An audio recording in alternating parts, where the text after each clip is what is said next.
Bonjour tout le monde. Mon nom est Roselyne Hello Sédaudier. everyone, my name is Rosine Seydier, Québec, uh, deux president organisations of de préférence scolaire Fusion qui Jeunesse and Robotic First Quebec, two organizations that help the promotion of le bien-être youth qui well-being base l'avenir for collectif. our collective Nous future. avons la chance aujourd'hui Today we have d'inviter the pleasure dans ce of being forum deux together regards croisés for this sur forum l'économie circulaire organisée looking at circular par economy Syriac il y a organized by maintenant Syriac. un peu Syriac plus d'un an. Donc, has been founded more than a year ago, September 2020. Yes, so pretty much around its birthday. Its purpose is circular economy. That is a topic that needs to be addressed for the good of the planet, the environment, to ensure that we reduce the carbon footprint and for the well-being of populations. Without further ado, it is a pleasure to introduce to you Stephanie Jagou, consultant at the Syriac. So, Stephanie, I'll leave you the floor. Yes, hello everyone. It is a great pleasure to be with you this morning to talk about the transition of a North American province to circular economy. As a brief introduction, we have a quick overview for you on the transition of the Quebec economy and the stakeholders that are involved. What I would like to introduce to you is if you would like to explore this transition in Quebec, a report was published in spring 2021 and deals with circular economy in Quebec. So you can talk about this movement and the involvement in research, the importance of communication and education. The purpose of this morning's presentation is to go over quickly what and how was born circular economy and what sparked its transition. Let's bring us back to the first movement of circular economy in the province. Nobody really was addressing that type of economy. There were obviously isolated forces in place, but no tangible material concerted actions. One of the particularities of Quebec is that this movement started in 2014, quite early in academia, with the creation of research in 2014 and Université de Montréal, where Daniel Normandin talked about the potential of circular economy.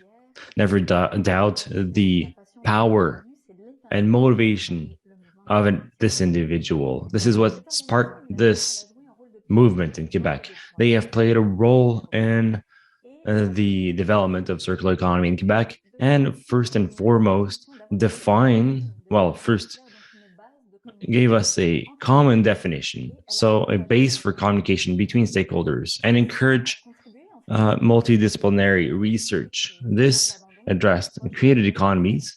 We put aside linear models because we know its damages. Some keywords stick to the birth of circular economy in Quebec: creativity, open innovation, collaboration, and cross-pollination, and also a systemic approach. These are important keywords. What addressed these key issues is that starting from 2015, we started moderating a new multi-stakeholder roundtable. The Pôle québécois de concertation sur l'économie circulaire changed the approach in Quebec. This hub is still active more than ever and created connections between practitioners and academia, between private actors and universities. It has a large or big strength, pooling together its forces, and allowed, once again, open innovation and prove that upward trajectories allow for quicker development. Why are we talking about speed? Why is it important to implement circular economy quickly? Well, the hub has a more resilient model and emits lower greenhouse gases. It has the support from a growing number of governments, countries, companies, and is even more relevant now following the report from the UN about the importance of transitioning to a low carbon economy. So, from the report from the IPCC. Change needs time, and it requires time for stakeholders to adapt to it in their approach and practices. Also, financial incentives are needed and regulations to help motivate its implementation and to reduce all the obstacles that are in place. In Quebec, there are several stakeholders that make up the collaborative multi-stakeholders model of circular economy, and they are committed to a more resilient society. So we have academics, citizen groups, community groups, government organizations, the workforce, and companies. And here we have many represented here. They have a key role to play.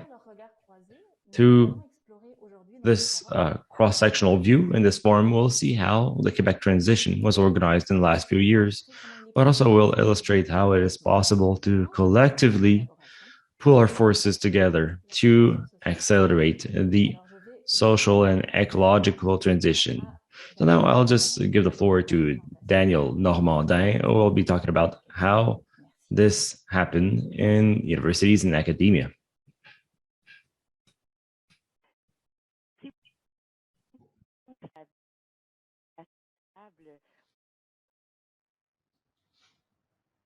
Oui, bonjour tout le monde. J'espère que vous... Yes, hello. I hope you can hear me. It's a pleasure to be with you to talk about the role of academia in the transition to a circular economy in Quebec. Since I only have 10 minutes and I tend to speak more than what is allotted to me, I will get into it right away. So first, what is the CIRIEC? This is a new research unit that was that's born out of the second engineering school in Canada. The goal of CIRIEC is to contribute to shaping and deploying a circular economy that is still being elaborated in terms of its concepts. This is done through a cutting-edge interdisciplinary scientific research and through training, dialogue, valorization, transfer initiatives. It is done very much in collaboration in this case with stakeholders on the ground that we'll be talking about later on. So we have 4 hubs: research and innovation, education and training, outreach and communication, and valorization and transfer. We have about 40 research members at the CIRIEC. As Stephanie mentioned previously, circular economy is born out of in Quebec, the University of Montreal, the EDAC Institute, with the EDAC Institute. And the first challenge we had was to grab attention and make it attractive to researchers. This was done through several workshops, through the interdisciplinary workshops where more than 100 researchers were invited to take part in, I would say, elaborating the first milestones or academic milestones of a circular economy. This brought us to the first template that we can see at the bottom, the first work body conception of circular economy, as we can say. And we also started to elaborate a first research program to help researchers to make it their own, to understand these new themes. To make sure that what was developed in universities was appropriate, well, we wanted stakeholders to make it their own as soon as possible. So starting in 2015, we implemented what are called the consultation hub of circular economy in Quebec. We're now about 20 partners from industries, associations, the environment. So basically, all representatives of society to make sure that that we understand their needs in terms of solutions, but also to co-build these same tools and solutions. So really, the co-construction mode was really the preferred way starting from 2015. Then to further our understanding and our pluridisciplinary way, we launched a collective book project where about 50 researchers helped to draft this book that is it's an open book. It can be freely accessed online.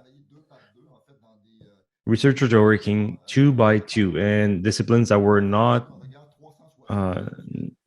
like one another to understand what circular economy was. And this was quite a fruitful exercise to foster new interdisciplinary work. Another aspect that was very important to show the competence of circular economy. Well, because circular economy started to be developed starting early 2010 in Europe, well, we implemented the GAST Researcher program. This helped us to increase the skills of researchers on what is circular economy, but also to foster international collaborations. So between 2016 and 2019, you'll say, okay, these were all men. Well, we tried to have as much as possible women researchers. This was not the case during that time, but we were able to create a meshing or fruitful collaboration with the research units in Europe, where circular economy, as previously mentioned, was already on the table since early 2010s. On training, a lot is yet to be done, but a first step was already made by launching a free online course that we call MOOC, Massive Online Open Courses, so about 30 hours with researchers based in EDAC, so Institut de Montreal, at HEC Montreal, and EDAC. So this class, this course helps those who don't know what is circular economy to quickly understand what is circular economy. It is quite thorough.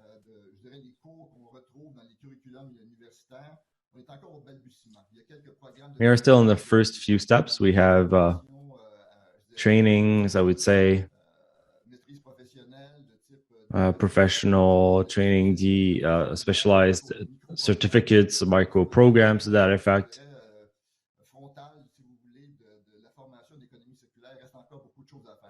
Circular economy training still, a lot still needs to be done with regard to circular economy, yes, on academic training, but I would say we still have some courses in universities and outside of them. We have this course was very much appreciated, over 5,500 participants, and we're trying to renew its material to relaunch it.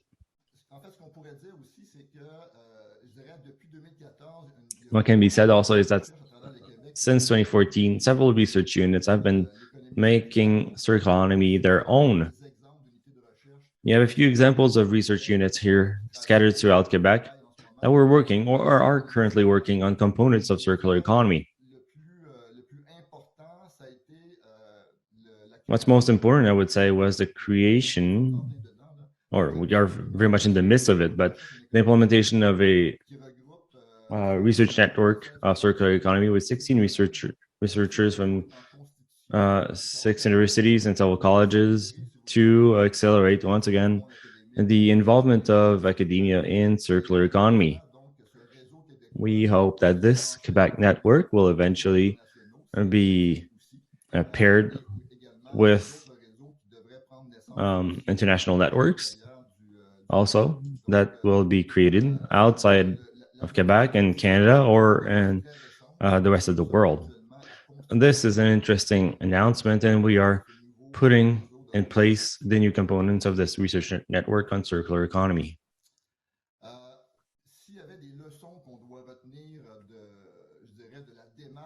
And there are things to take away from the approach that we've been taking since 2014 on circular economy. It is that if we want researchers and actors to be connected, we need to innovate on the way that people collaborate with on-ground researchers or community researchers. In April 2021, we started a new project, Acceleration of Circular Economy, where all of the stakeholders of a certain value chain, for example, the construction industry, are put in touch with the different researchers dealing with construction, working on construction. So we want to co-develop solutions, to test them on the ground, and eventually bring it to a larger scale. So we need to innovate in the way that researchers will be working. Usually they tend to work based on disciplines. So we need to be able to develop innovative ways to break silos so that these researchers can be multidisciplinary. Also, to connect as soon as possible with community stakeholders. That means making it so that research done in university and colleges don't stay on the shelves, so that in the community, people make it their own as soon as possible, and to make sure that this research really addresses the needs of circular economy and the need to transition to it. The third takeaway is for governments to implement grants dealing with circular economy. When we started off in Quebec, there were no specific thing about circular economy. Since things have been changing, so the main government research centers are identifying circular economy directly in their call for proposals. I think we need to add to this to encourage research to help develop the transition, accelerate it in the next few years. So that is essential. All of this is in the report that was talked about in Stephanie's report, yes, and I welcome you to read, and I'm very much available to address any questions you may have. Thank you. Thank you, Daniel, for all of these very interesting points with regard to researcher involvement, to training on circular economy. This has really been a great way to set the table. I'd like to remind you, if you have questions on specific topics, don't hesitate to ask them. They will be part of the Q&A period. Now, I would like to move from academia to associations and citizen groups. For this, we have not only one, but two speakers. Benoit Delage, General Director of the Regional Council on Environment and Sustainable Development in the Ottawa region, and Pauline Rodrigue of the Regional Council of the National Capital Region. Thank you. Thank you for inviting me. Thank you very much. It's an honor to be with you today to talk about a unique model in Quebec, and that is Regional Council's environment in Quebec. To do so, I am alongside my colleague Pauline Robert from the CRE, the Quebec City area. And as such, yes. So right next to Ottawa, the national capital.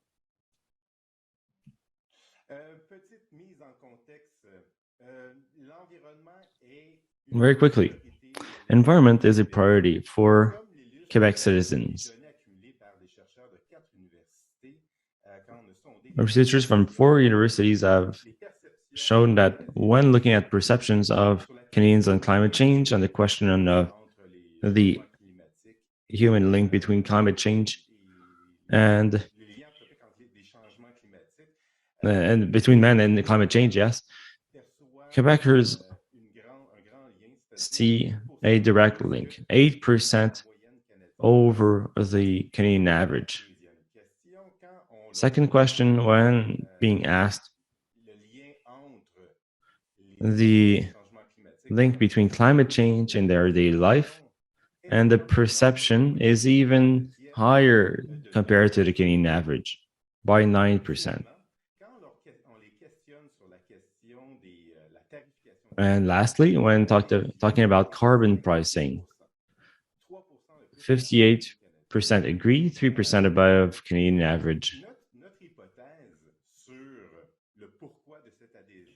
Why is there more agreement with regard to climate in Quebec?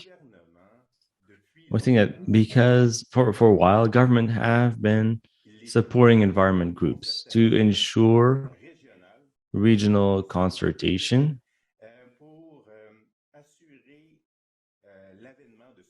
to also foster solutions and tangible actions.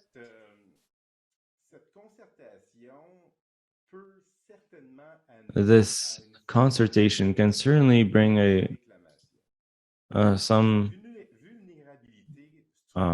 demands. So this structured vulnerability, as I call it, is a form of leadership. By debating, we are able to come to a consensus.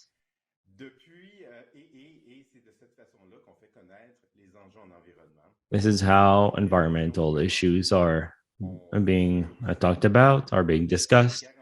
We also ensure mobilization, commitment, buy-in, and concerted actions. We have quite a sizable challenge because we are talking about changing the economic model. Yes, quite a big challenge for a green economy, yes. But how do we get there?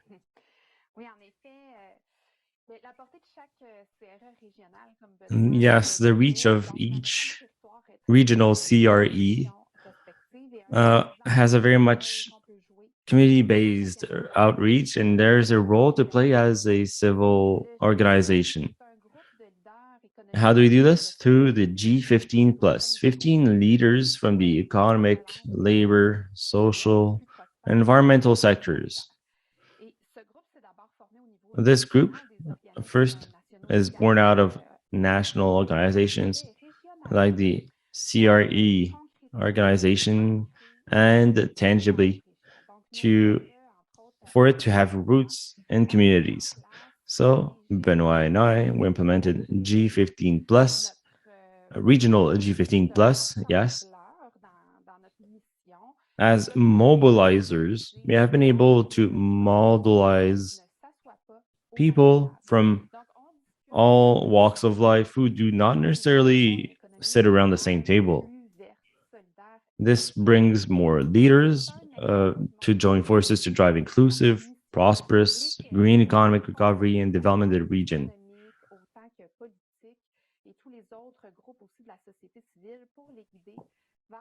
Inspired by that, well, these actions can really make a difference and be more structuring for our areas.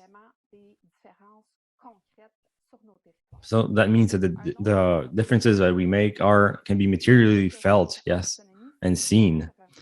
Another example is regional roadmaps across Quebec, which is more of a European example where we have an overall objective of the land to have also regional powers to mobilize all stakeholders in a territory. Already several states in the world have roadmaps in circular economy. The practice is not yet in place in Quebec. Recently, CRE mobilized with the support of CTTEI to propose to RECIC Quebec to think about a methodology in the areas. So the goal is to accelerate the implementation of roadmaps and regions. It's another example. Regional stakeholders, they can really make a difference. So in the specific case of the roadmap, it's even more important that our action, the CRE, even environmental and economic, helps us to really anchor the needs with the transactional needs of our regional to make them more tangible and ready for action. So in a few minutes, this basically was the model of CREs that Benoit and I deeply believe in, along with other colleagues in CREs. We are becoming factors for success, especially for circular economy. Thank you very much for your presentation, Benoit and Pauline. This really helps us to take a tangible look at citizens making decisions and how to get citizens involved.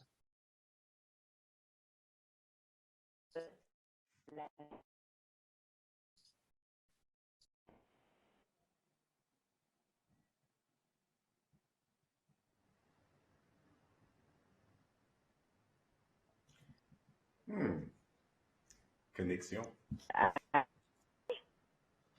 Oui, des petits problèmes de connexion. Oui. Oui.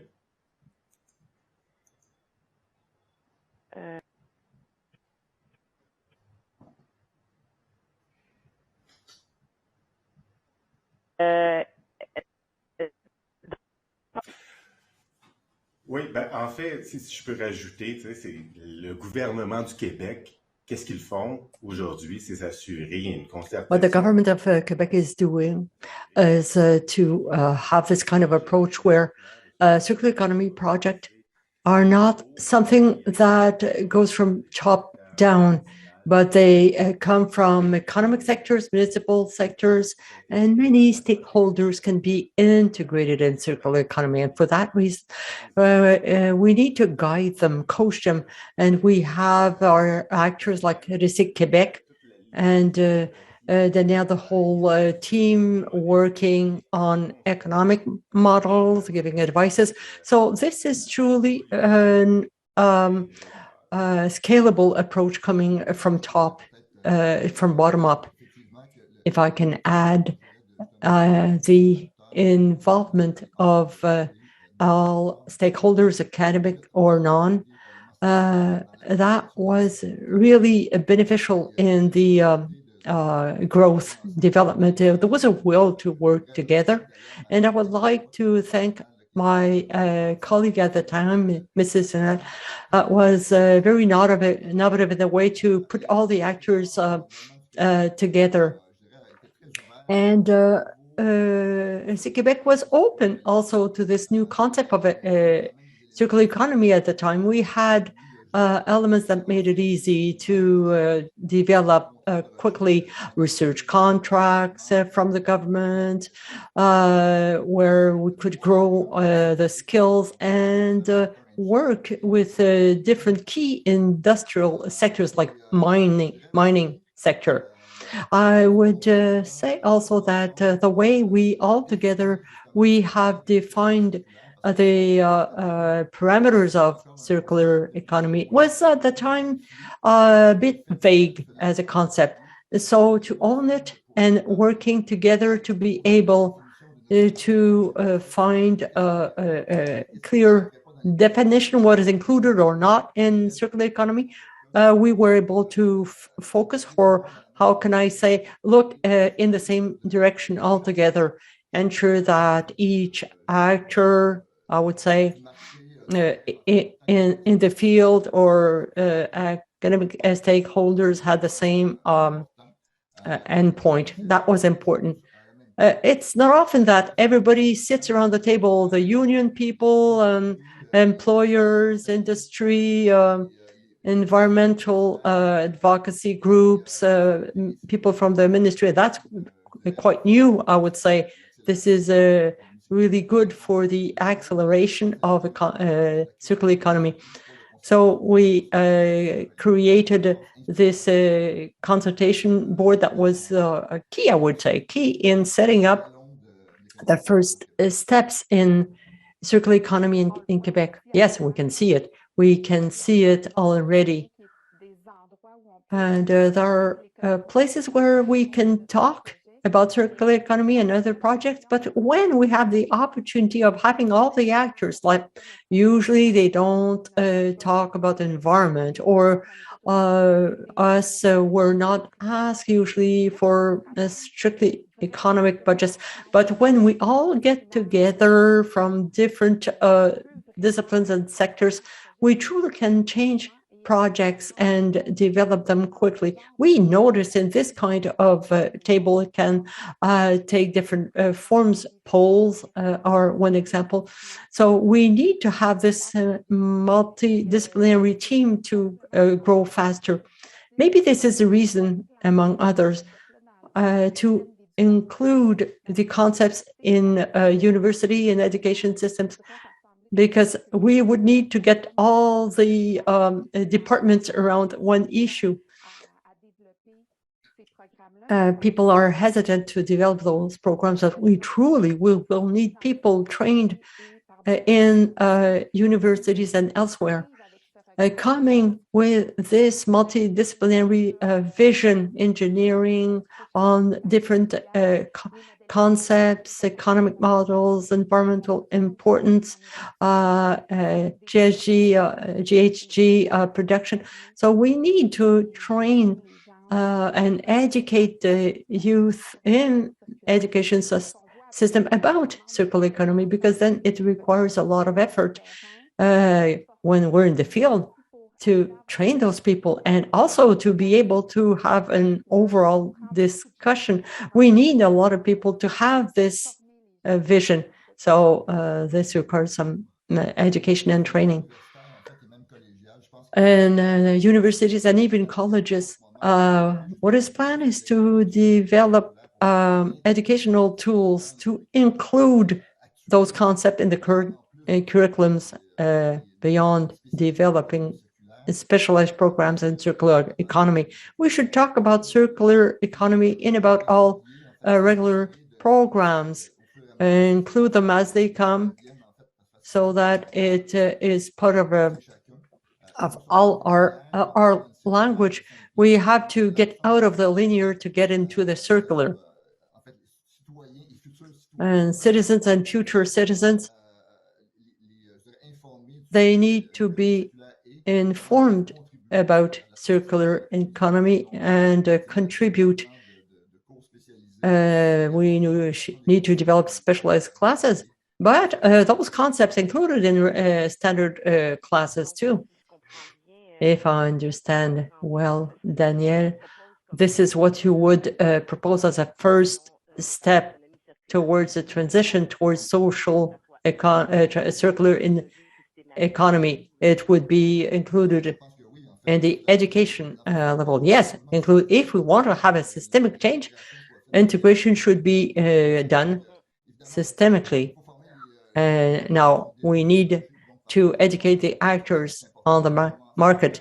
Ongoing training. It's been done here in Quebec since 2015. But this being said, and in universities, colleges, and even high schools, we should start and introduce the concepts early, not to shuffle around all the current curriculum. No, I think the best way is to include the concepts in the regular curriculum, giving the teachers, educators, educational kit, including this. So that's our plan.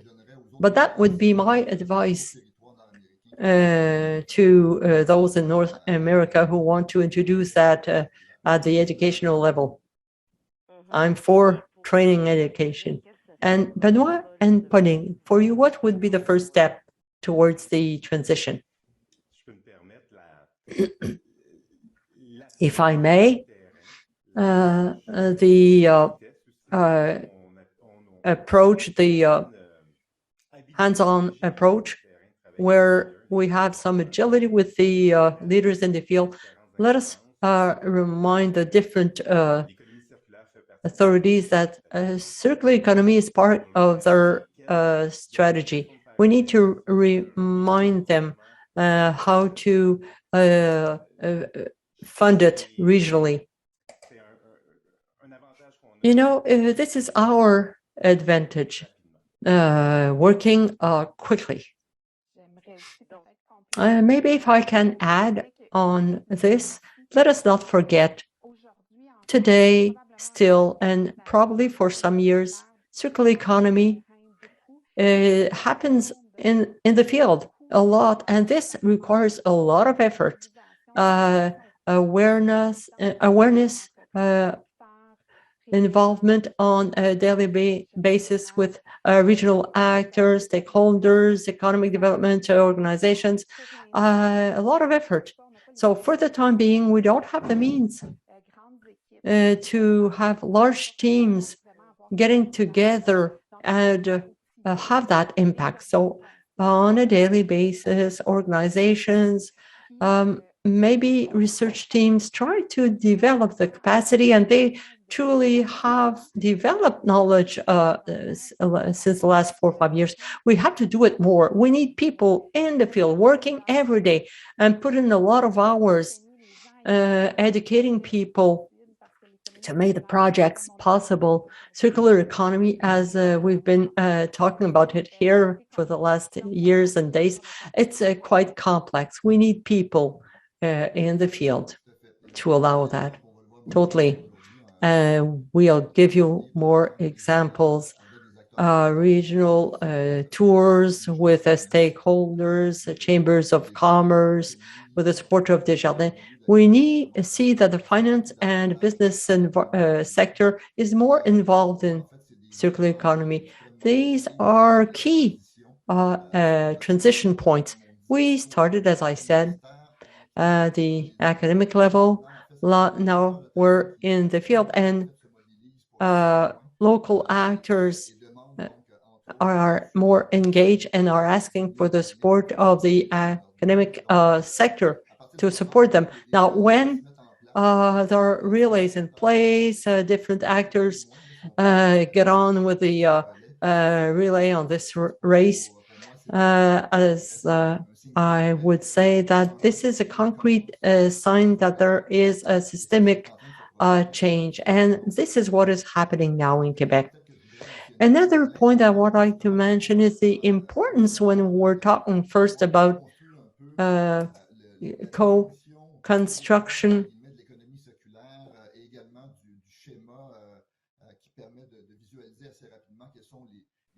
What are the strategy and the tools?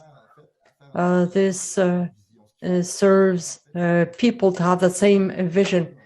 Circular economy in the field of sustainable development. Circular economy needs to deploy itself, and the reason why it was developed to preserve resources within the limits of what the planet offers. All this with a social economic justice. So we have to stay there. We should avoid. No, it's important to this. Le premier bloc, en fait, on aurait pu vous écouter chacun un bon 10-15 minutes de plus, mais ce qu'on va faire présentement, c'est qu'on va aller à la pause. So we will have a short break now, and we will be back on the second part about mobilization. So Daniel, Benoit, Pauline, thank you so much, and we will see you at the end of the forum.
Oui, très bien.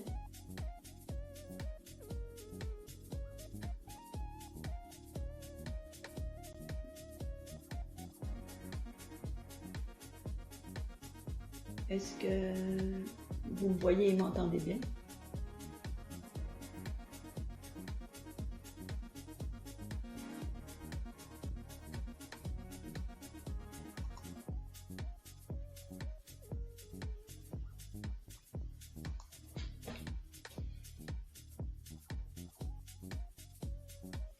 Je peux le démarrer maintenant?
bon retour parmi nous.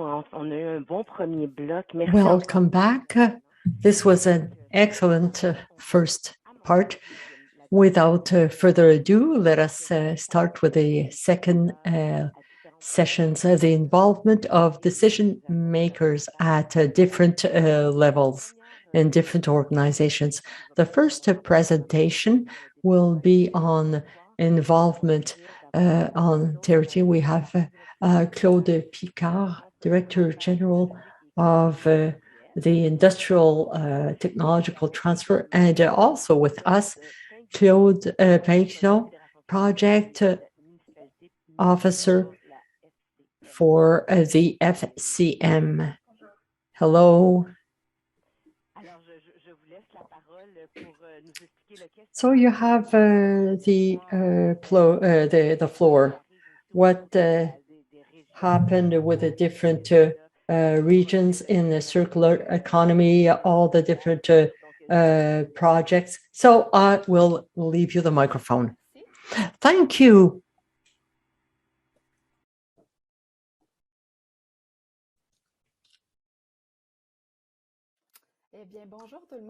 Hello, everyone. I'm very happy to be here with you today. And I will be talking about how circular economy works in different territories.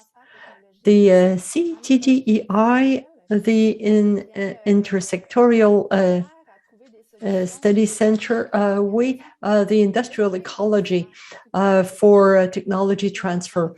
So we will work to enhance this and give an added value and a very attractive value. And we will work on three aspects: valuation material, industrial waste. So it's the symbiosis about all three factors.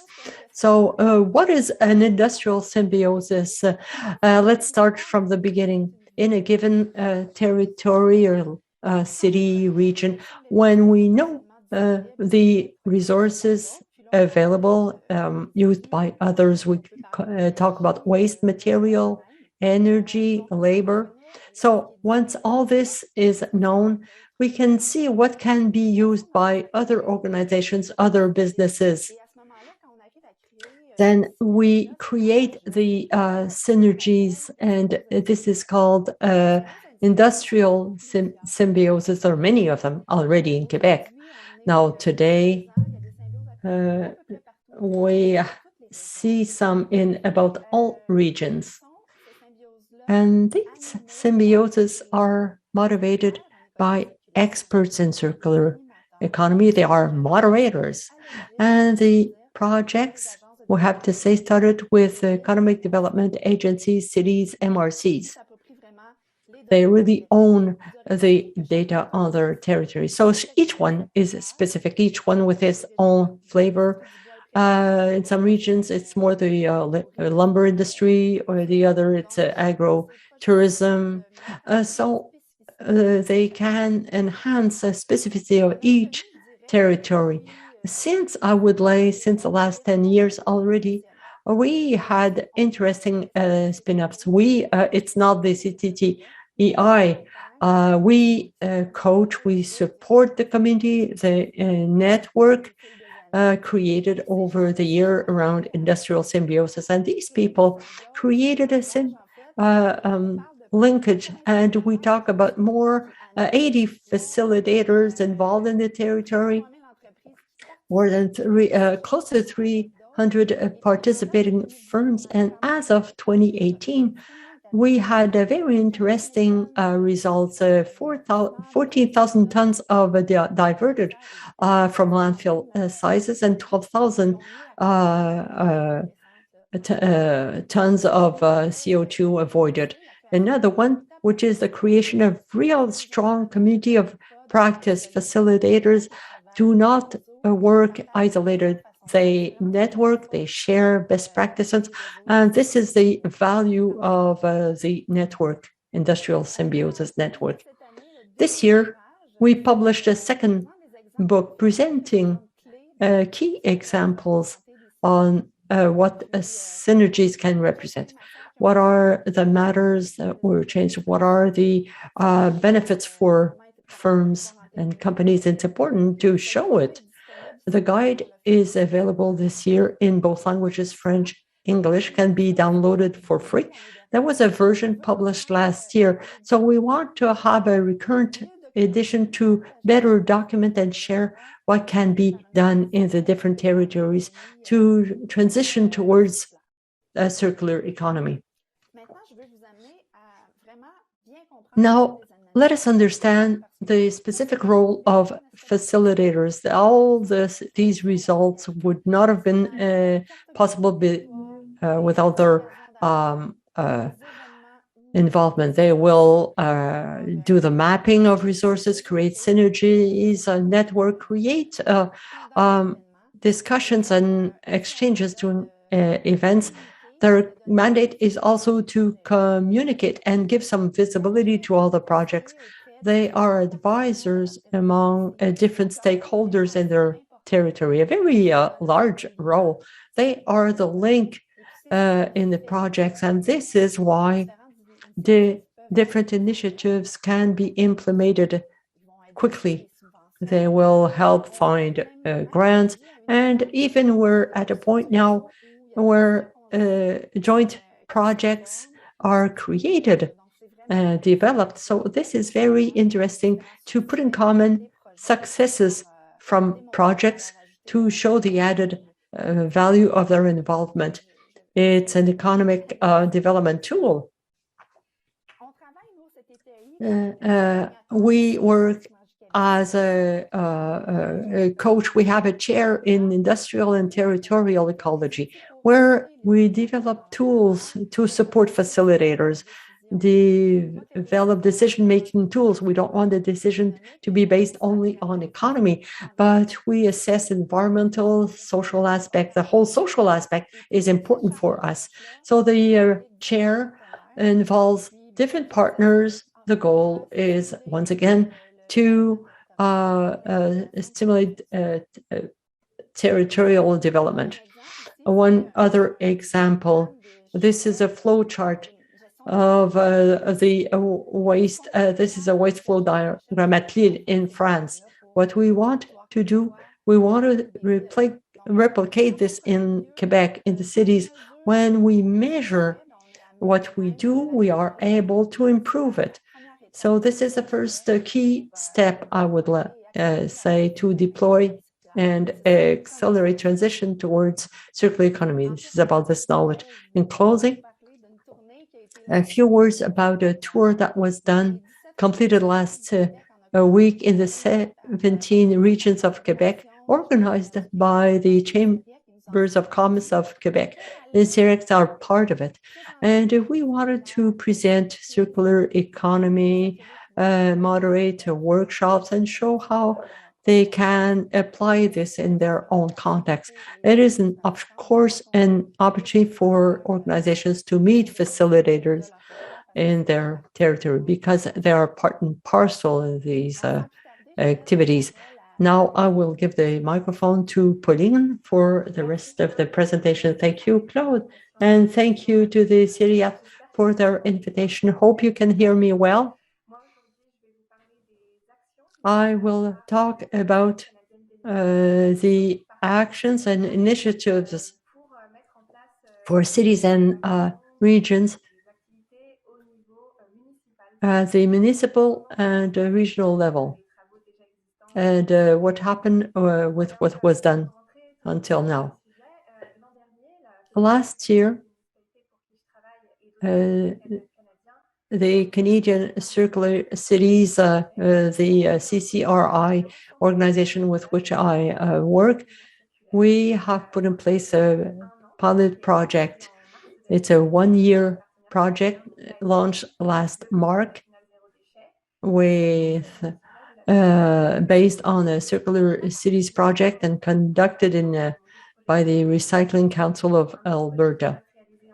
Another project like this one with Alberta and 15 municipalities, and each community participates. After the pilot, we want to expand to all provinces and territories. It is a Canada-wide project to improve and reinforce knowledge in circular economy locally, and also among 15 selected communities across Canada. Now, concretely, we have three components. The first one is a series of webinars to advance knowledge on circular economy, and the seminars are given in French and English.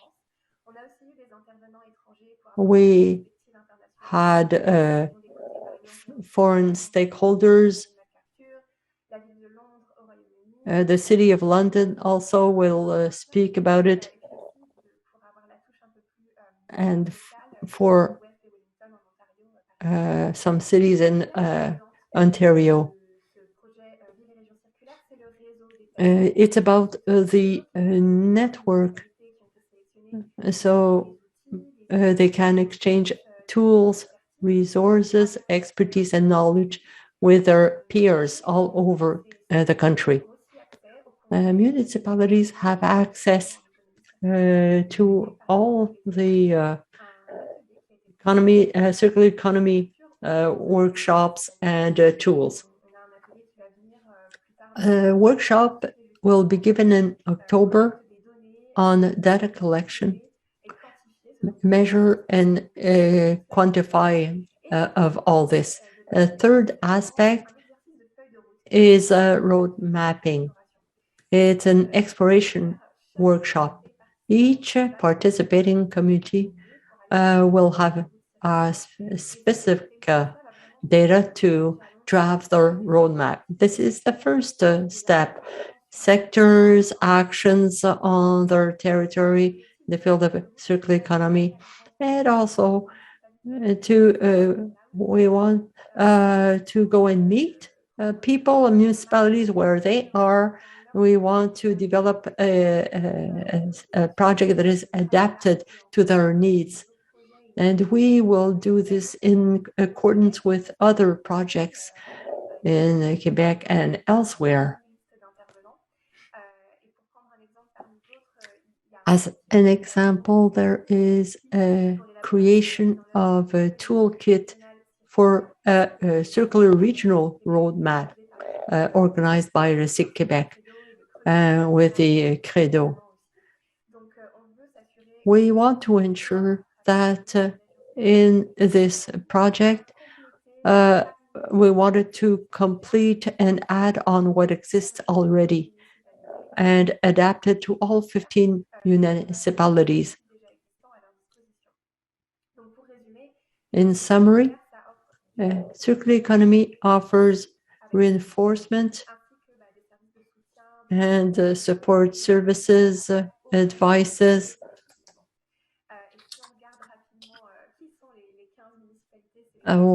What are the 15 municipalities I was talking about?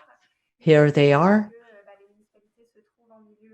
In rural environment, you see a common thread here. Some points are specific to them, and others are common. Quebec is well represented for municipalities on the 15 in Canada that are in province of Quebec.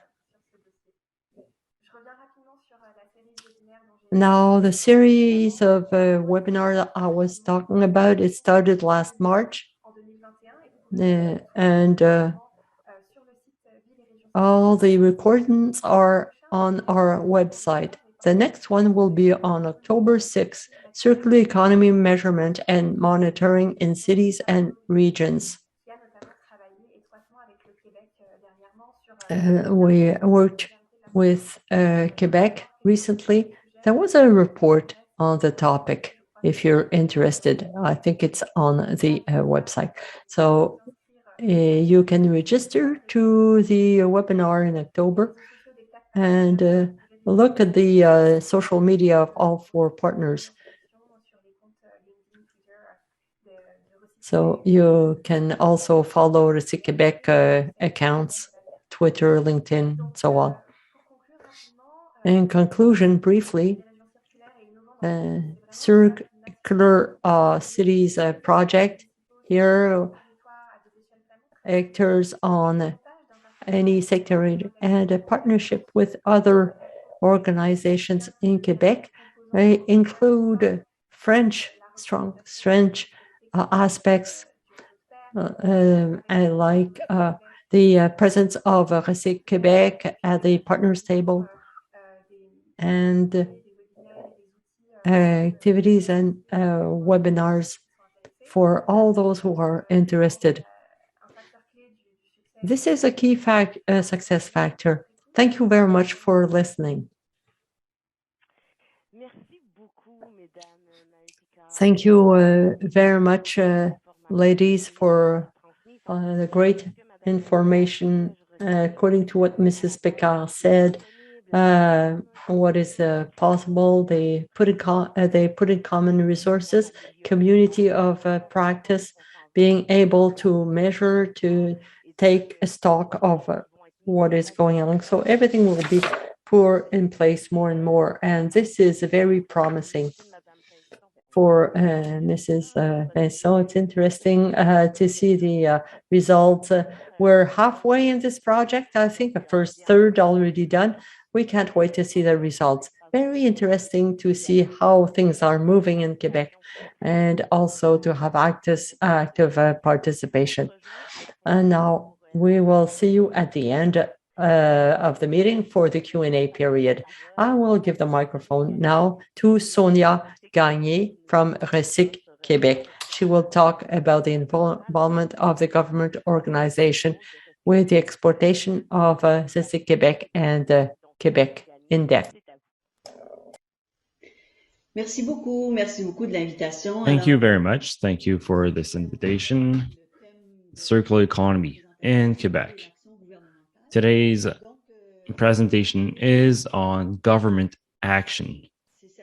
Without further ado, obviously, we will be talking about actions from Recyc Québec and also from our partner organizations. There are many of them. Throughout the government of Quebec, many are taking action, and we can take a quick glimpse at who they are. But first, what is the context? Well, the context is worrying. 1.7 planets is what we need to support our consumption of resources. That is quite concerning. Inaction is not a solution, is not an alternative. Earlier, we got our hands on the latest IPCC report to confirm these concerns. Imagine a 4-person family living on credit starting from June 9. That obviously is something that needs to be addressed.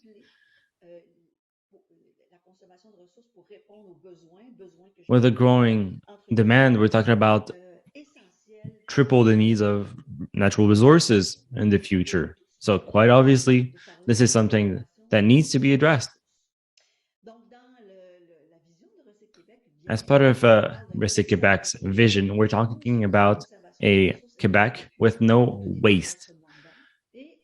Preserving resources is part of our mandate since the very beginning, and now since 2017, yes, we include the perspective of a circular economy and a fight against climate change as part of our mission statement. We are a crucial partner to reuse, recycle, and put to profit the resources we have. As you've seen since the beginning of the session today, Quebec is also present in promoting all circular economy strategies, among them recycling. That notion of preserving resources. How can government organizations address these numerous challenges? I have to say, sometimes they might seem different from an economic recovery. While this is not true, both can actually complement each other. What is government actions? Well, Recyc Québec has a few. The first one being to develop knowledge. As was mentioned in the beginning of the presentation, the idea of developing a common vocabulary, a model that is a consensus in Quebec, is crucial since it comes from the work of more than 30 stakeholders who decided that what is circular economy and what this represents. 4 families of strategies developed in 2018, 4 families of strategies where we are rethinking our actions, talking about eco-conception and optimization of production, but alongside also to extend product lifetime and to reuse products. We've seen strategies for which Recyc Québec is more known, but we've seen also how we are trying also to get involved in the 4 families of strategies that we are promoting. Once again, this is done in the perspective to preserve resources. Examples of knowledge development, well, the flux of residual matters are being noted, especially in the Arctic. Recently, we launched a study on the flow of material that are generated by the energy transition. So facing electrification on production of electricity, new materials are being seen on that territory. So how can we extend that lifetime? How can we reuse? How can we recycle? For example, windmill turbines, helixes, materials. How can this be put to good use? $5 million here went to creating the Quebec Quebec Circular Economy Research Network. Common definitions and action plans are obviously important. Second axis, to bring stakeholders together. Knowledge is great, but it needs also to be shared and able to share knowledge and to replicate experiences on the ground. So to accelerate transition here in Quebec, we have an interministerial group on circular economy. So we're not very pretentious. We're also called, well, GIEC or IPCC. Obviously, this helps us to have cross-sectional initiatives. There was a broad consultation with all stakeholders who that was undertaken in the last few years. And the Circular Economy Hub, with more than 30 stakeholders, as mentioned previously, from all walks of the economy, helped us to accelerate this transition. So an interministerial work group on circular economy, a broad consultation. And I will add also what we also took part in, hundreds of people around the world connected to these consultations and learned about what is circular economy. One flagship event pooling together circular economy. Well, the first instance of Quebec circular economy, inspired by what we witnessed in France, helped us to set the table and to inspire people. In 2021, we had our second edition to show, to just transition into action. That were different sectors and territories, jurisdictions, with tangible examples. And once again, a lot of excitement there, a lot of participation. 2023, the next edition will be based on this notion of measuring, observing, and developing. Materially, this 2-year event helps us to foster mobilization. The involvement of Quebec in circular economy helped us to, for example, along with ADEM, take part in different events. We were part of their events, and we have now a second part of collaboration to 3-year agreements with ADEM to foster discussions with people from ADEM. As we've seen previously, also, we are member of the board of the Zero Waste National Council and the International Relations and La Francophonie Ministry of Quebec also helped us to draw attention to these initiatives globally. With regard to the third axis now, it is about integrating circular economy as part of strategic and political plans. Having made presentations throughout the world, what we notice is that this notion of integration and policies is from the ground up, so upstream. This helps us to have several plans containing actions on circular economy. I will name a few. There are many. We can think about the residual waste action plan or the Quebec government plan on strategic and critical resources, talking about organic matter usage for circular economy, also the Biofood Quebec government initiative, and obviously the plan for a green economy containing actions. So as part of this, several action plans contain orientations, actions, and support with jurisdictions, businesses. Recic Quebec's role is to financially support or to facilitate financial support of initiatives. The Quebec government also has several sources available. Among them, I will name a few. We've had 2 waves of financial support call for projects. We talked about Symbiosis earlier with Claude.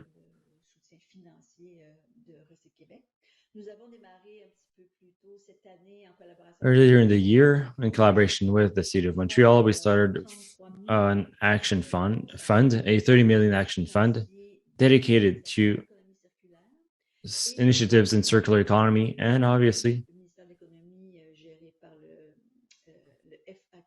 the FAQDD Economy Ministry Fund to complement support on companies that want to research and integrate strategies.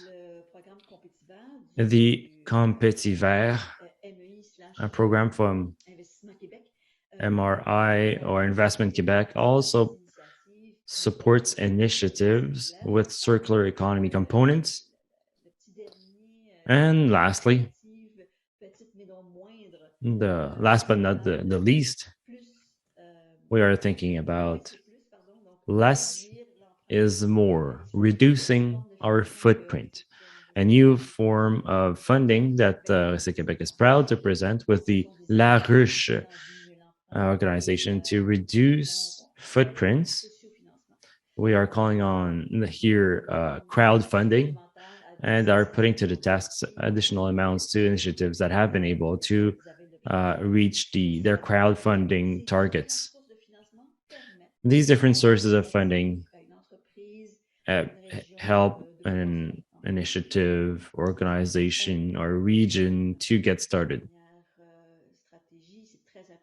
As a last strategy, it's important to measure the progress. Earlier in the year, we have launched the Circularity Index, the first time we have a report about circular economy in Quebec. This helps us to determine index the level, the progress, and to assess the work of groups. This would not have been possible without a very dedicated expert group that was with us and supporting us for this first study. And the Circularity Index of Quebec was published. The index is 3.5%. There's also a possibility with 6 scenarios, 36 strategies to go from a 9.8% by reducing by half our consumption, because Quebec has several assets with regard to renewable energy, the possible regeneration through the lumber industry with educated workforce and people who are committed on the ground. The purchasing power at the public level also can make a difference. The next step for us is to have a next measure published in 2025. Until then, it seems to be important to implement actions and strategies with their goal to accelerate this transition, notably in working with the Ministry of the Environment and Climate Change on the next government strategy in sustainable development that will, in its next edition, include a government roadmap for circular economy. And as such, we are helping the coordination desk in elaborating this strategy. To wrap up, the involvement of government organizations is central in their respective action plans, but also in their coordination. On a regular basis, we are discussing about initiatives to ensure their consistency. We're developing also knowledge, which is at the core of our role. And we are also doing this by giving life to the Circularity Index. Quebec is in action, is well positioned to be a North American leader in circular economy. Thank you very much. And I'll be with you for the Q&A period. Thank you, Ms. Gagné. Once again, we are talking about collaboration, the involvement from everyone. It's great also to know that there was a campaign on La Ruche, meaning that population will be even more put to the task because they can implement change themselves. Also, the role of Recyc Québec, when talking about that index, the first time was in 2015. Now, or the July 9, with the pandemic, we gained 1 month, or we're back to July 29.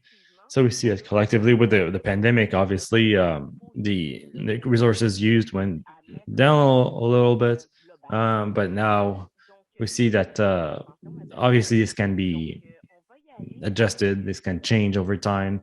So now we'll turn to a shortened question period because you were all very passionate about your topics. Sonia, one question from Paul Chena asking, is waste attributed to consumption or technology? At all levels, what we see is that waste is present of all the value chain. It can be attributed, obviously, to certain strategies. Say from the beginning of the action of the value chain, but we see that there's waste everywhere. And this could be with regard to production, delivery, storage, and obviously behaviors. And this is well documented and will be even more with regard to food waste because we are coming up with a quantification study. Thank you very much. Quite clear. Now maybe 2 questions to Claude and Pauline, and then we'll take a short break. Some elements, it's possible that some elements can also pave the way to other jurisdictions, or what is done elsewhere can also help model it. Yes, Okay, we don't exactly know who goes first. Okay, I would say yes. We need to look at all possible inspiring examples. There is no single solutions. We can have a roadmap with broad guidelines or orientations, but people need to make it their own based on their needs, interests, and what they want to do, and questions of priority in all these regions. Et Pauline, souhaiterais-tu rajouter quoi que ce soit? Yes, but would you like to add something to that? Yes, maybe just from a Canadian perspective. Obviously, we know what is done in Quebec, but this is initiatives that is gaining traction. We see circular economy regions. We have Montreal, Gatineau, Chapnay being participants. What happens is that knowledge, expertise is shared between these cities, even on a smaller scale, to see what can happen and to see practices done internationally.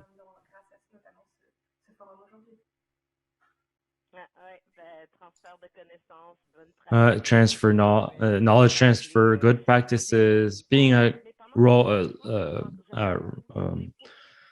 model. Yes, I think I'll just keep you for a couple of minutes and maybe ask all three of you.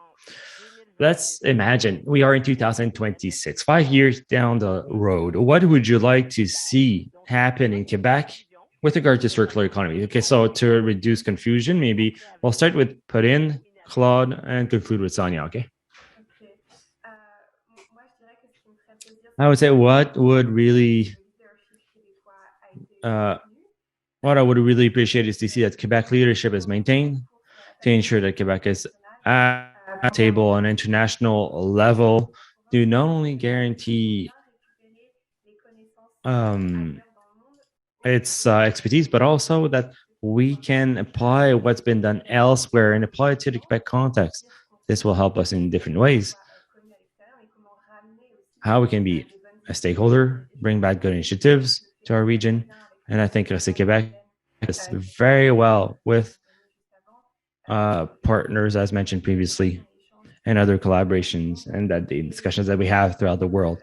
Secondly, maybe on the promotion with regard to measures and approaches. And once again, Quebec expertise is fantastic to this regard. So we have set the table, we have implemented actions, and a few years along the road, what really happens, what were the successes, initiatives. So that would be great to know. Thank you, Pauline. I love this aspect to be seen from elsewhere and to learn also. I love this. Claude, on your side? Within 5 years, I would love that these initiatives are not anecdotes or pilot projects. The first reflects of any organization to say, how do we consider circular economy? Earlier, I was listening to Pauline and Robert talking about the fragility of things that we're implementing. Well, I think we need to make sure that on a national level, this becomes a clear desire, and we'll see it also with the Sustainable Development Strategy that will come out soon, but that we see this on the ground, and that we have a strong network with people on circular economy, because we have fantastic resources, we have people with deep knowledge, how to implement these initiatives. Now we need to just sit down at the table and have these people with us on the longer term. On the longer term, yes, once again, key. So we'll just conclude with you, Sonia. Two things. With those having a seat at as leaders who are at the helm of public or private organizations. So I'd like to see that by 2026, that those circular economic strategies are integrated and that the obviously the Quebec Circularity Index makes a great leap so that we can say that we have indeed implemented measures that were fruitful. Merci beaucoup, mesdames. Thank you very much, ladies, because what you have just mentioned is possible. We all need to put the shoulder to the grindstone, but this is no pipe dream. This is clearly something that can be done at this level. So thank you very much. We'll take a quick 5-minute break and come back for the third part of our event looking into the labor market and finance. Thank you.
Re-bienvenue parmi nous. Hello once again. Things are going so fast when we hear fantastic discussions like this. But unfortunately, we are already in the last segment that we have, on the third segment on labor and finance. This next segment will be broken down in two. The first one being transformation of businesses and workplaces. So for this one, we will be having two stakeholders. We will be Charles Léard, CEO of Trade Chambers of Quebec, and also we have the FTQ president for Quebec, Denis Dubuc. Yes, thank you very much for having me. Denis Dubuc, yes. First, I will have some questions for Charles, who will have two questions to address this theme in general, which is, what is the role of the business sector in transformation? How can the trade chambers help businesses in transformation? Okay, how long do I have to address this? Well, ideally, within 5 to 6 minutes, that would be fantastic. But I know this can take a little bit longer, obviously. Yes, thank you very much. Thank you for the invitation. Thank you also for people from the ecosystem to organize the Quebec section of this international forum, because we know how much this is a global issue. And I think that it's fantastic that we are in the first steps in this in Quebec, that we can take part in this international reflections. It's a pleasure to be here with my colleague, Denis. The ability of the business sector is very important. There are economic opportunities, but also duties. To this effect, I think that there is we can call it social, environmental pressure, where our members are also parents, constituents, workers, for whom the transition is also a priority. When we survey entrepreneurs, we see how they're more interested than ever for a quick transition, and circular economy is among those solutions. However, the plane needs to be landed. So we go from circular economy in Quebec to what it means in a specific business case of businesses in Quebec. What matters is for the ecosystem to pull together, and I would not say gospel, but necessarily what this boils down to for Quebec entrepreneurs. We heard about the circularity index previously in Quebec. It's great to know what is our position and where we can be headed to. This index is at 3.5 with potential to be 9 point some percentage. That means that there is a lot of potential.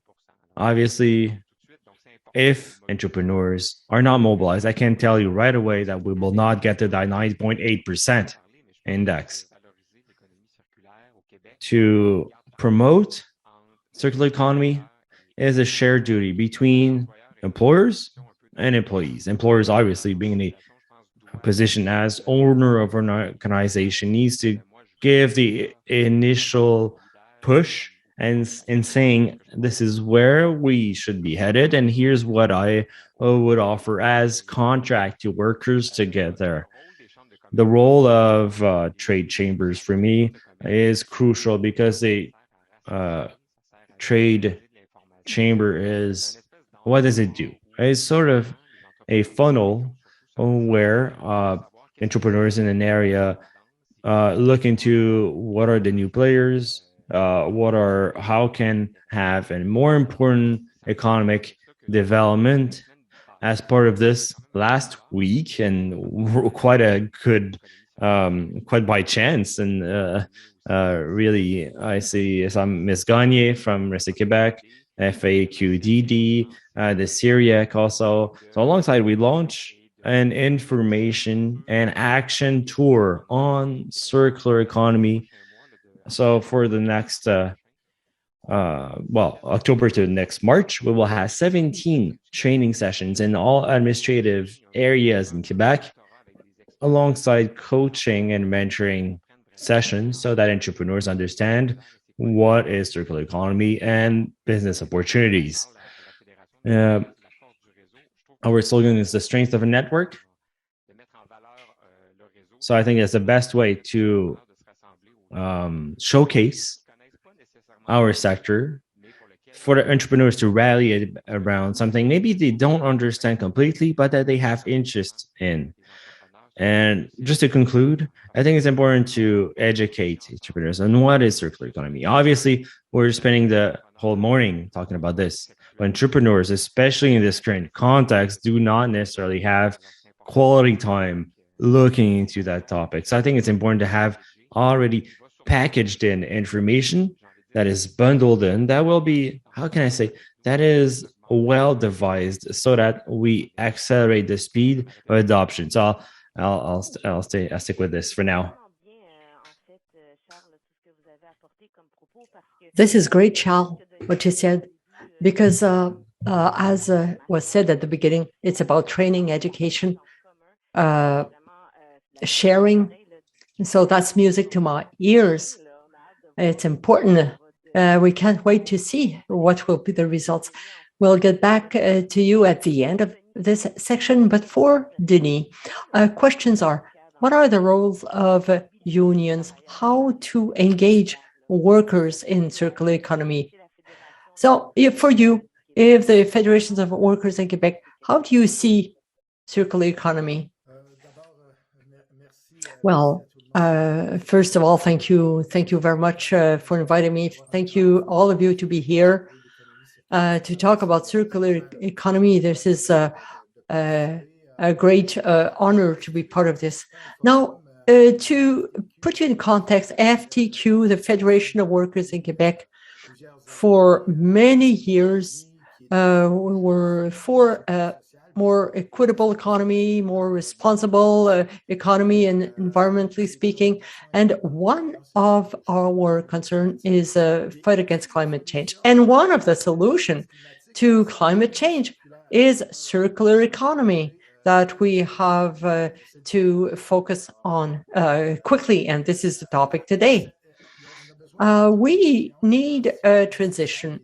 It's an urgent, necessary transition. It's up to us as organization with 600,000 members in Quebec to play a key role, because one of our objectives is to preserve jobs, improving working conditions, and we like the concept of fair transition.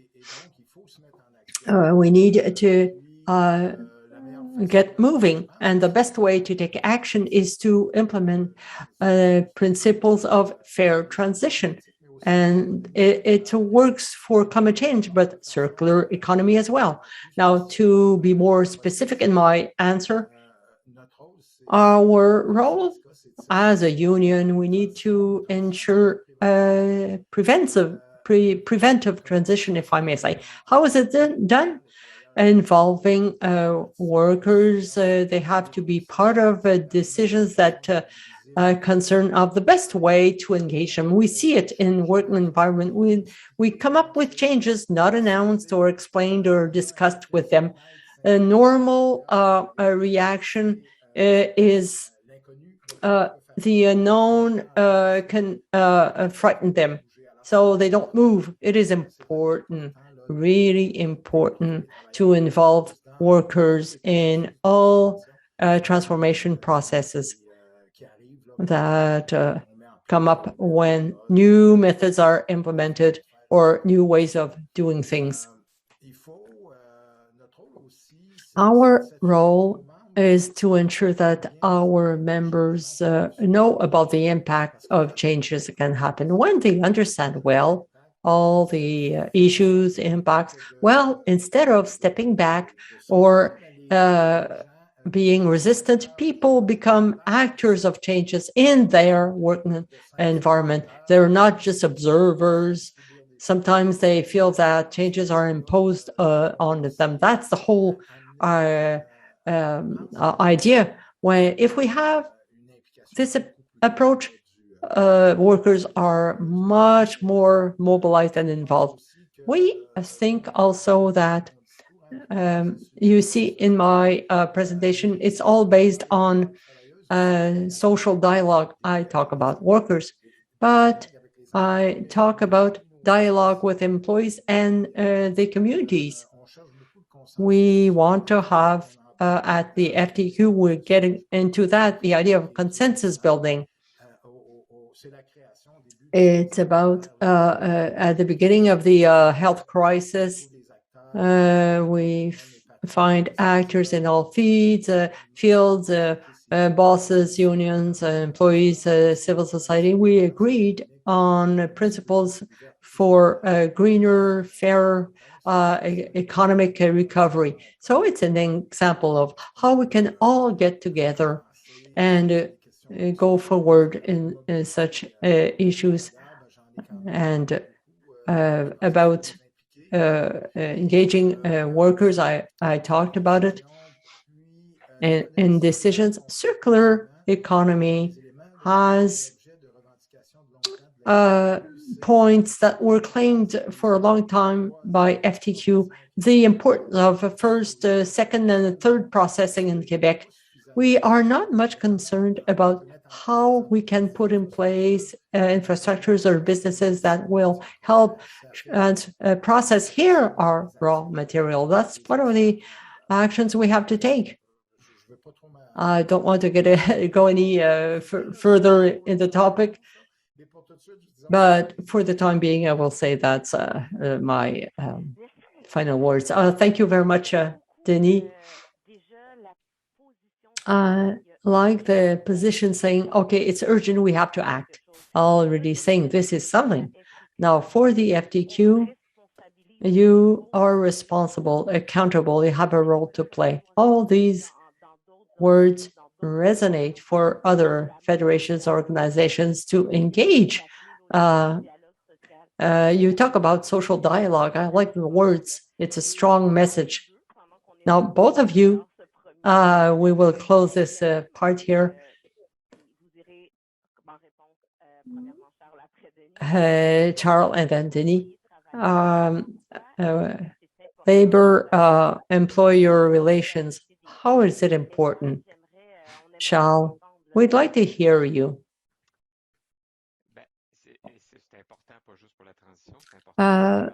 This discussion, labor relations, is important, and for those who don't know about labor relations, there are organizations and forums where employers, unions can discuss. He was talking about G15+, but also labor market partners, organizations coming under the Ministry of Labor, where unions, employers, communities reflect on broad issues. So there are forums.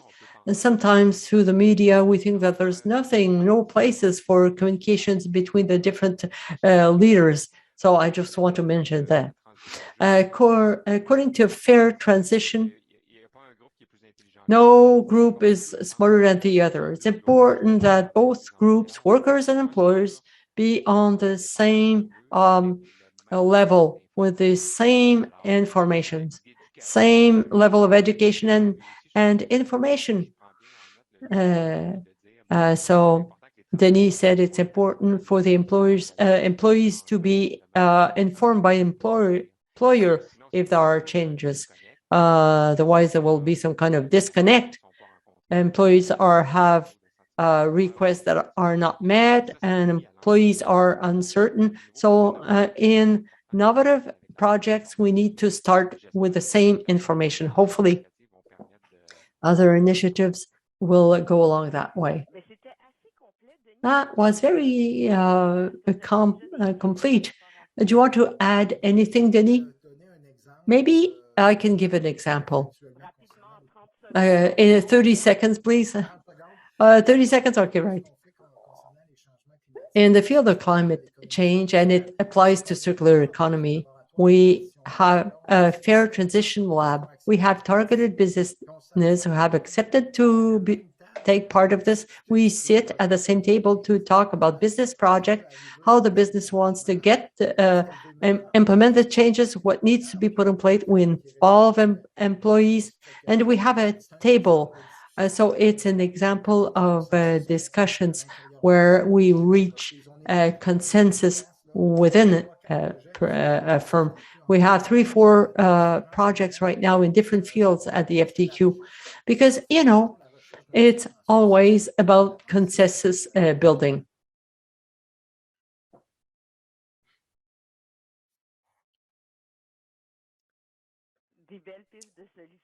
Nice solutions. Thank you so much. We will see you at the end for the Q&A period with the other 2 colleagues I have here. So thank you. See you soon. Now we will see the section on commitment of the finance sector with Thérèse d'Amboise, governance, the sustainable development at Desjardins, and Marc-André Binet, assistant leader private investment at Fondation. Hello. For this part, my first question is for both of you. What would be the role of financial institutions in transition?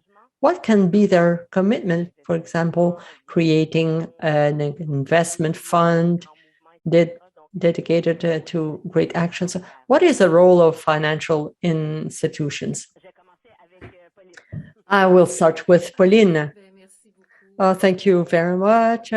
It's a pleasure to be with you for this event, very promising for the future.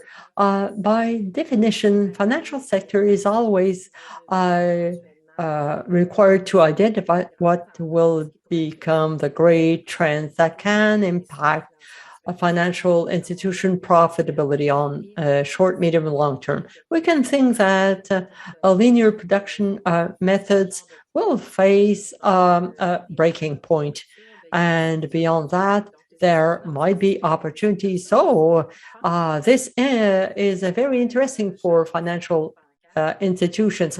I would say that when we overexploit resources, as we do with the key R model, we are reducing natural capital, what makes us nourish the economic activity. And when we go beyond, it's kind of a credit. We're not able to renew resources that are depleted. So in that sense, and this is not science fiction, it's a fact. Given these facts, a financial institution has to look at its investment funding portfolio to see what would be the impact of this paradigm change and how it will position to support businesses. So concretely, how can we do it? Well, firstly, and we talked about earlier on, we need to support research action. And at Desjardins, we've started in the year 2000 with the international chair on life cycle analysis we have with other partners and with ETS. So it is important to link academic aspect to business aspect in a perspective of a lab to find concrete solutions and invest in research. The second element is everything that deals, as Ms. Mia said, it's about awareness and business skills development concerning this business model. And we are proud to support what was mentioned, the tour, to give tools to business owners on how they can change their business model at one point in time. The other point, they have to train. If they want to accompany their businesses, and first one, employees, but also key functions, they need to know what they're talking about. What is a circular economy, sustainable development? In our targets, we have a target to train 85% of our employees by 2023 on everything that deals with sustainable development and responsible funding. The other point is ESG support. We have in terms of strategy and business plan, and we have to take action so that it can reach out to businesses and consumers integrating ESG factors. And this is, as we saw, it's an ecosystem. Financial sector is key to support funding of these businesses who want to either start a business model in circular economy or transition. It can be done through funding criteria or making capital accessible or with partners, and my colleague will talk about it in a few minutes. But you know that there's a lot of appetite for sustainable bonds. So we just launched ours in September, very successful on the market. Desjardins can have interest rates that will reflect in funding, and for which business projects in circular economy qualify for these bonds.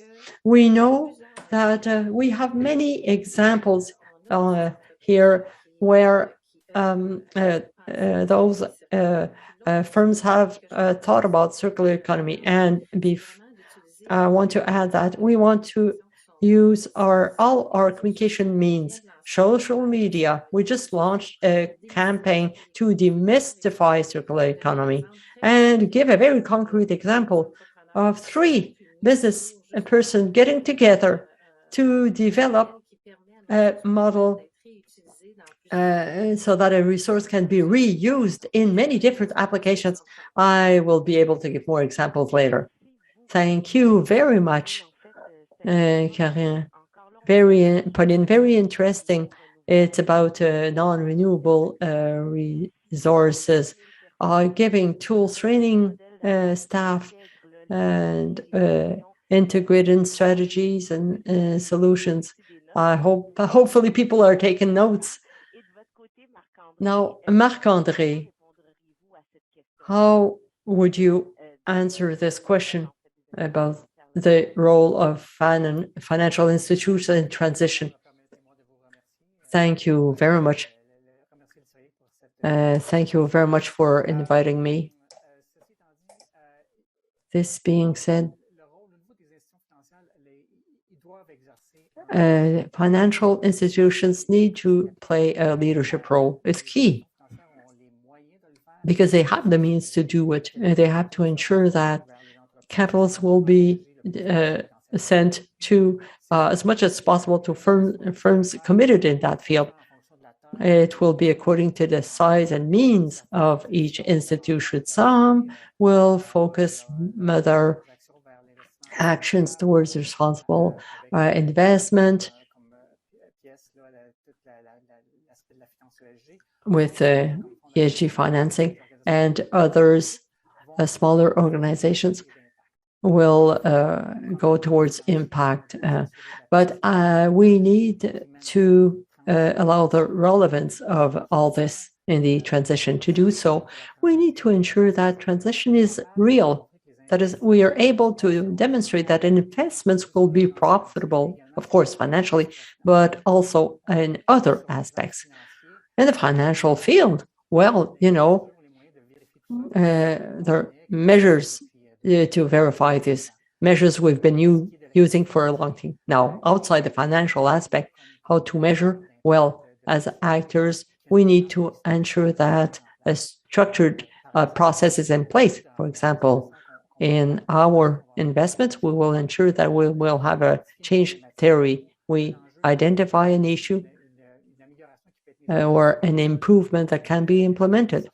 In circular economy, we will see in a business what, with principles of circular economy, what can be improved. For those who don't have any, what can be put in place? What potential is there? So concretely, this brings me to the fund we launched recently. The Fonds d'Action, our main commitment in circular economy, comes from the notion of sustainable development. It's part of our DNA.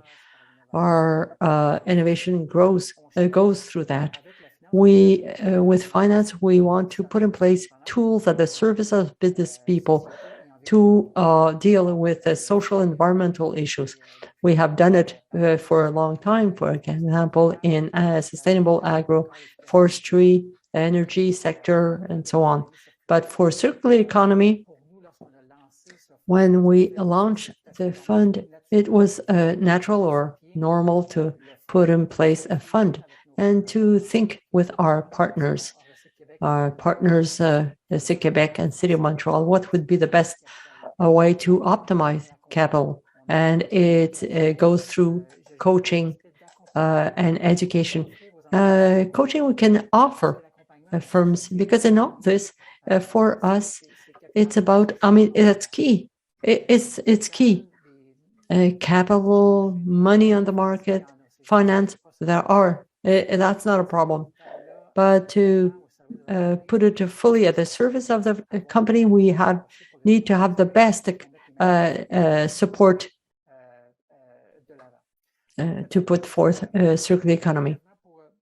Briefly, to explain the fund, it's a 33 million fund launched this year in partnership with the City of Montreal and Quebec, and CIC Quebec, and participation is $3 million for CIC Quebec, and to ensure that investments in the fund will respect the government policy in the field of environment in Montreal. Investment is through Synergy Montreal, playing a major role to support companies. They identify potential companies, do due diligence and follow-ups all along investments made in the company. In the fund, we have a strategic group with people in the ecosystem. Yes, I heard it this morning. We get people together, experts in the field, to be sure that we are always up with the best practices. CIC Quebec is there, the City of Montreal, and CVTE, and a person from the chair in energy from the HEC. 3/4 or 70% of the fund is dedicated mainly to agri-food sector, recycling, and recycling resources. For example, we invested last June, a few weeks, we invested in a company called Stay Good. They recover drudge from micro brewery to add nutritional ingredients in other food products. Thank you. Thank you very much, Marc-André. To link notions we already know, sustainable development, follow-up tools, that's also very important, putting things in place to be able to go further.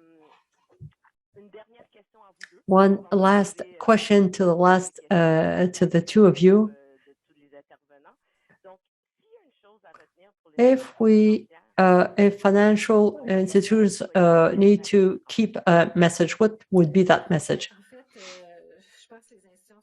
Financial institutions, well, they need to adapt. Absolutely, I would say, to this new context. We're talking about climate change, depletion of resources, and at the end of the day, it will have an impact in their operations, profitability, and I'm talking about the financial sector overall.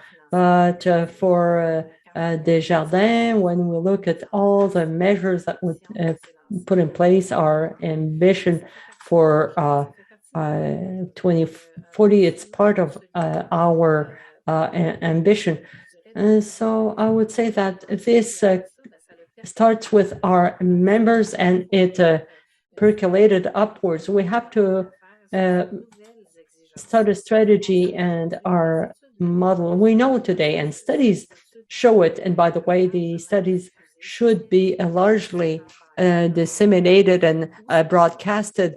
It is shown that value creation is in solutions like a circular economy.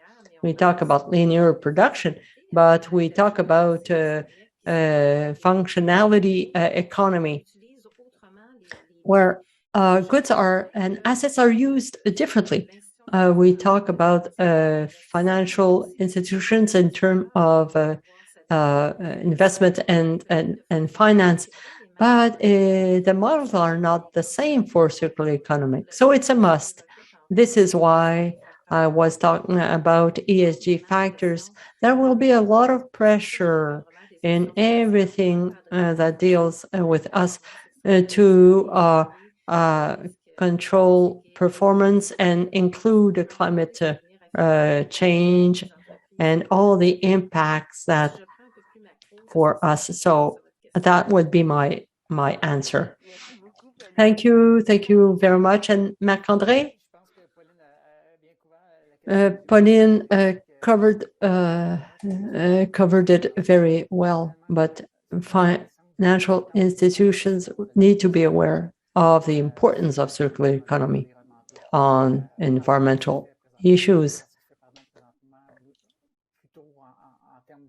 in terms of linear economy. We need to do a lot of education. Financial educations are a leverage for businesses to adopt best practices. Financial institutions need to be aware of this. These are fantastic examples. You fantastically wrapped it up and how we can go further. We clear positions with a bottom-up approach. So you clearly complemented each other very well. So now we'll just go back to our first two speakers, Mr. Charles Minard and Denis Bolduc. For the last Q&A, we'll have the four of you. So we'll try to keep a certain decorum, right? We have about 2 to 3 minutes per person here. So whoever has any answers, simply go ahead. Now, why is this essential for finance, the business sector, for the labor context also to step in and take action? Answer. Well, I would like to thank Pauline D'Amboise, because I talked about everything that is involved with our tour, but we have also a financial partner, and I would like to thank Ms. D'Amboise here. The answer is when entrepreneurs, finance, the labor market is interested in something, there's a high likelihood that something works out. So for social, environmental, but also economic reasons, there are reasons that these becomes priorities for education, for society. But understand what I mean in sort of that there's a confluence of interest here. When looking into the financial sector, taking a great interest into this, the likelihood of failure is very low. We have the right players at the table. Now is only about putting our putting up the straps on our boots, and then once again going back to the circular economy index. That I think this is a very mobilizing measure for all sectors. Thank you, Charles. Anybody would like to add to this or to maybe add something different? Well, the financial business sectors also need to be present. Any transition plans are boiled down to a dollar figure. Obviously, funding transition is important. It needs to be at the core of discussions. Obviously, this cannot be done without financial stakeholders. To this, I mentioned it previously, the involvement of workers and coordinating changes. Thank you very much, Denis. Now, maybe Pauline and Marc-André, maybe? Well, one thing is for sure. All of this ecosystem promises solutions. Also, this is a win-win situation with sustainable development. We see risks in it. Obviously, we would like to put our head in the sand because of all these issues, but if the ecosystem is well implemented on a global scale, it is because at the end of the day, these are opportunities to develop a new economy, to develop new jobs for better compensation, to also stimulate economic vitality of all regions. Who would not love to take this opportunity? So I think finally we should transition to a posture where we offer a backdrop of opportunity and pool people and together around this common objective. Marc-André?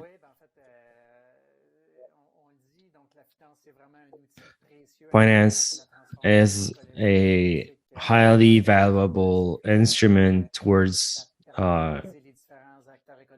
sustainable development, circular economy. It helps to mobilize people around the table. We see this morning, we're all headed to the right direction. Doesn't mean that we are all using the same speed, using the same variables, but we all have a common purpose in mind. At some point, we need to take a first step. And I think we are there. And that's why Action Fund or Fond d'Action is part of this, because it's about working on this to shed some light on these issues, to show the feasibility of all the different projects, to then move to the stage of amplification. And previously, we're talking about the fact that circular economy should become the norm. And so in order to do this, we need to start somewhere.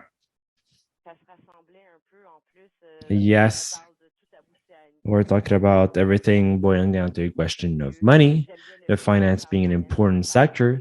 And I like that Charles talked about making it a priority. We're talking about promising ecosystems.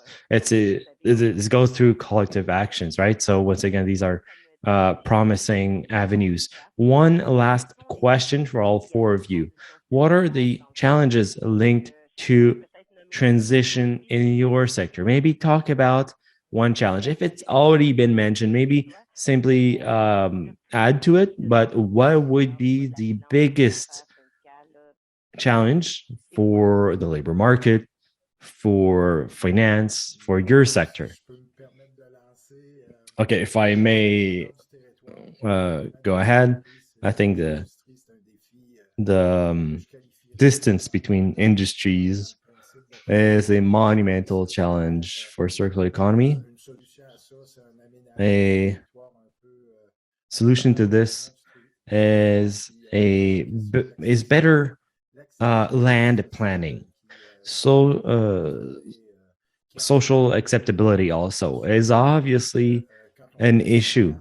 Every time something is implemented, a new project is implemented, it comes with social acceptability, along with information, with grassroots involvement.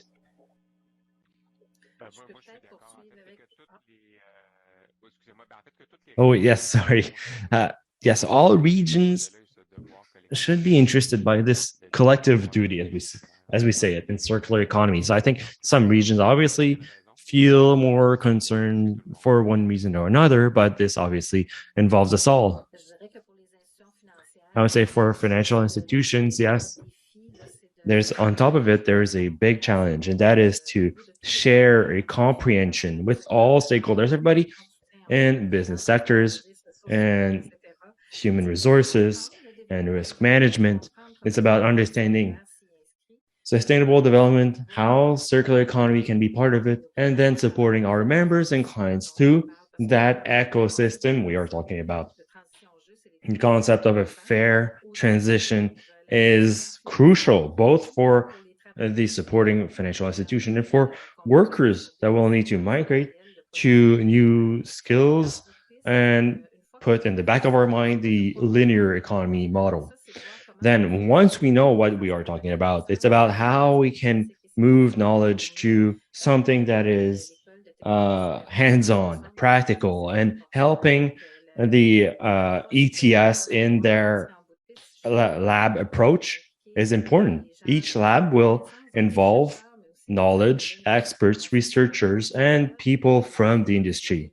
So over time, we can ensure that pilot will be born out of it, and then they need to be developed. Obviously, these solutions need to be put to the forefront. So for the financial industry, it's about implementing this throughout its model, and that is the big challenge that they will be facing. Marc-André, the closing remarks. Well, without speaking to Pauline beforehand, I was about to talk about identifying real needs, about education also. It's important to, obviously, circular economy is a big theme, to ensure that we can develop this economy, this circular economy, with financial models that will be solid, yes, but that will ensure robustness so that it doesn't become brainwashing or greenwashing or simply used for another purpose. It's important for financial stakeholders to understand the importance to really have some depth in that in their approach.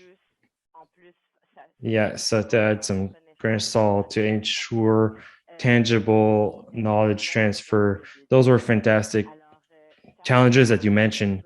Charles Minard, Denis Bolduc, Pauline Amboise, and Marc-André. Yeah, thank you very much for that last segment on finance and the labor market with regard to circular economy transitions. So we'll conclude today's forum with, we have the great opportunity to have with us by video, also attending the forum, but who could not be with us in person. We've had access to information that were to circulate with the audience today, and he really wanted to have the closing remarks.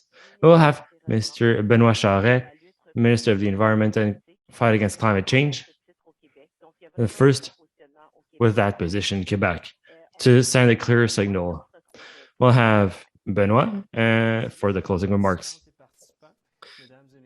Participants, ladies and gentlemen, in the name of the government of Quebec, it's a pleasure to address you as part of this Circular Economy Conference. Congratulations to the CIREC who decided to put this together. It is a great pleasure to see that there's so many of you throughout the world looking into the possibilities of circular economy in Quebec. This is a fantastic opportunity to share innovative measures in Quebec. Hopefully they can inspire you. Circular economy in Quebec is an essential factor towards a greener economy.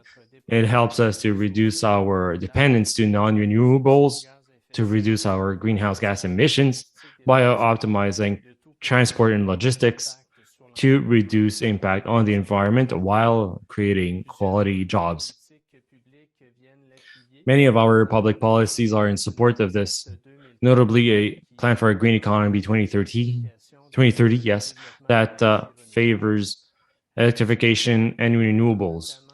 As part of this, the Quebec government wants to become a leader and champion in bioenergy and green energy production that can be complementary to electricity. Circular economy offers possibilities to have local networks and local supply, with growing interest from economic stakeholders in Quebec. We understand this excitement, and we have implemented funding programs managed by Recyc Quebec with a $6.5 million portfolio supporting more than 30 industrial symbiosis projects. Recent breakthroughs also have helped us to make progress in that road. As an example, in March, Recyc Quebec was launching alongside Recyc Fonds d'Action and the City of Montreal the Circular Economy Investment Fund. This $30 million is a first in Canada. Recyc Quebec also implemented the Quebec instances for circular economy. It is a leader in that sector and shares innovative actions and action points for municipalities, businesses, and regions. I could list a lot of other government actions going on right now. For example, the launch of materials productivity in Quebec with results awaited spring 2022, research projects to evaluate circular potential of 3 specific metals: iron, copper, and lithium. We have milestones ahead. We need to make progress. The Coordination Desk of Sustainable Development from our minister elaborates a roadmap for circular economy alongside Recyc Quebec to have other stakeholders involved and guarantee a level of ambition matching the current level of ambition. We have organized 4 consultations. The results we have gotten leads us to focusing on buildings, biofood, transport, ore and electronic materials, and energy and recycling. This will help us to put together our project in our 2022-2027 strategy for circular economy. We are very much put to the task, and we have our work cut out for the next few years. And with a lot of dynamism, we'll be looking to meet all these challenges. I would like to take this moment to thank all of the organizations in Quebec who have been partnering with us and are working to looking to make progress. I would like to thank you and wish to you a good conference. Thank you. Merci beaucoup. Thank you very much, Mr. Charette, for your participation. It's fantastic to see that we are located somewhere on the planet where our government takes action and takes position with regard to economic transition. Thank you very much. Also, we would like to thank all of the speakers today who took part in this forum and took part in our discussion. Thank you very much for being part of this, and thanks to you, participants, who have been tuning in with us. I hope you enjoyed the content we had today. I would like to thank the Intersectorial Research Center and Circular Economy Network for implementing this forum and organizing it. It is a very interesting one, clearly worth its salt. So I hope this message comes across very well. For everybody who took part in this forum, we will be sending you a survey, I believe maybe in the chat or in a follow-up by email. If you would like to, if you are interested in this question, go to quebeccirculaire.org. I wish you all a great conclusion of this forum. Thank you for being present with us, and looking forward to seeing you soon as part of this transition. Thank you.